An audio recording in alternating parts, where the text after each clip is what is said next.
This question is from CBSE 2025 physics examination. The statement of the problem says two cells of EMF 10 volts each, two resistors 20 ohms and 10 ohms, and a bulb B of 10 ohms resistance are connected together as shown in the figure. Find the current that flows through the bulb. हमें ये वाला current निकालना है, the current which passes through the bulb. अब इसमें we are naming this circuit A, B dash, C, D, E and F. B dash इसलिए लिखा क्योंकि बल्ब का नाम ऑलरेडी B दिया हुआ है.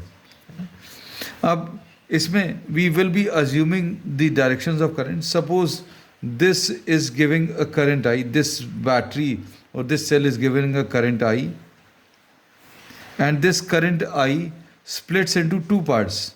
ये करंट जो है I दो पार्ट्स में स्प्लिट हो जाएगा. इस वाले पार्ट में I1 चला गया, तो इस वाले पार्ट में in this we will be having a current I minus I1. I में से करंट I1 इधर चल गया तो इधर I minus I1 आ जाएगा. अब ये I minus I1 पूरे में सेम रहेगा जब तक कोई नई ब्रांच नहीं आएगी.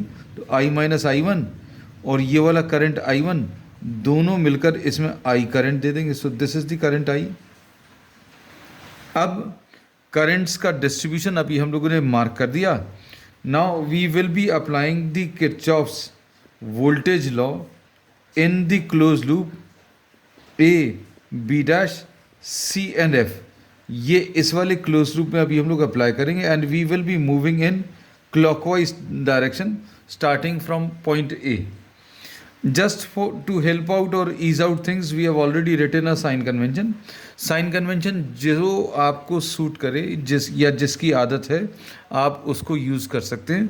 Sign convention is simply a tool to ease out the calculations. हम लोगों ने जो लिया है कि हम जिस डायरेक्शन में चल रहे हैं वो और करंट का डायरेक्शन अगर सेम है तो potential difference will be minus I R. चलने का डायरेक्शन और करंट का डायरेक्शन अगर सेम है तो माइनस आई आर.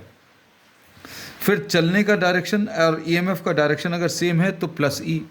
अब ईएमएफ का डायरेक्शन क्या होता है तो ये अभी हम लोग मार्क कर दे रहे हैं. Direction of EMF is from the negative terminal to positive terminal. So this is the direction of EMF. इसको अभी हमने रेड कलर से बना दिया, या you can simply put a empty circle at the end to differentiate this from the direction of current. यहाँ पर भी ईएमएफ का डायरेक्शन नेगेटिव टर्मिनल से, ये नेगेटिव टर्मिनल, ये पॉजिटिव टर्मिनल, और यहाँ पर अभी हम लोगों ने ये एम्प्टी सर्कल बना दिया. तो अब हम लोगों ने इसमें बोला just try to write down the potential differences. हम लोग ए पॉइंट से स्टार्ट कर रहे हैं. चलने का डायरेक्शन और करंट का डायरेक्शन सेम है. अगर सेम है तो माइनस आई आर, तो ये माइनस आई इंटू 20 आ जाएगा.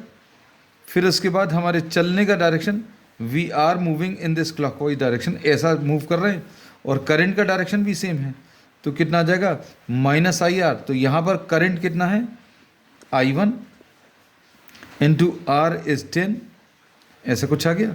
अब इसके बाद ये चलने का डायरेक्शन और ईएमएफ का डायरेक्शन, चलने का डायरेक्शन और ईएमएफ का डायरेक्शन अगर सेम है तो पोटेंशियल डिफरेंस अभी हम लोग प्लस ई लिखते हैं. So this plus E will be plus 10 is equal to 0. So sum of the potential differences in this closed loop is written as 0.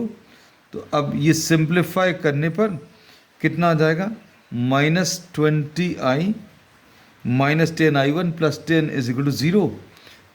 Minus sign से अगर आप मल्टीप्लाई करें तो ये कितना आ जाएगा 10i1 plus 20i and minus 10 is equal to 0. So this is equation number 1. Ab now we will be applying the Kirchhoff's second law in the closed loop FCDE. FCDE में हम लोग Kirchhoff's second law apply करेंगे and we will be moving once again in clockwise direction. अब अगर हम लोग ऐसा move कर रहे हैं तो चलने का डायरेक्शन और करंट का डायरेक्शन ऑपोजिट है. चलने का डायरेक्शन और करंट का डायरेक्शन अगर सेम है तो माइनस आई आर होता है. अगर ऑपोजिट डायरेक्शन में चल रहे हैं चलने का डायरेक्शन और करंट का डायरेक्शन ऑपोजिट है, तो प्लस आई आर होगा, और आई कितना है, आई वन है, इनटू आर कितना है, इज 10। फिर चलने का डायरेक्शन नीचे की तरफ और करंट का डायरेक्शन भी सेम है, तो दोनों का सेम है तो माइनस आई आर। करंट कितना, I minus I one, I minus I one into R की वैल्यू इज 10। फिर इसके बाद अब सेल में आ गए, ईएमएफ में चलने का डायरेक्शन और ईएमएफ का डायरेक्शन भी सेम है, तो ये प्लस ई लिखते हैं। If the direction of movement and EMF are having the same direction then plus E, तो ये प्लस 10 इज इक्वल टू 0।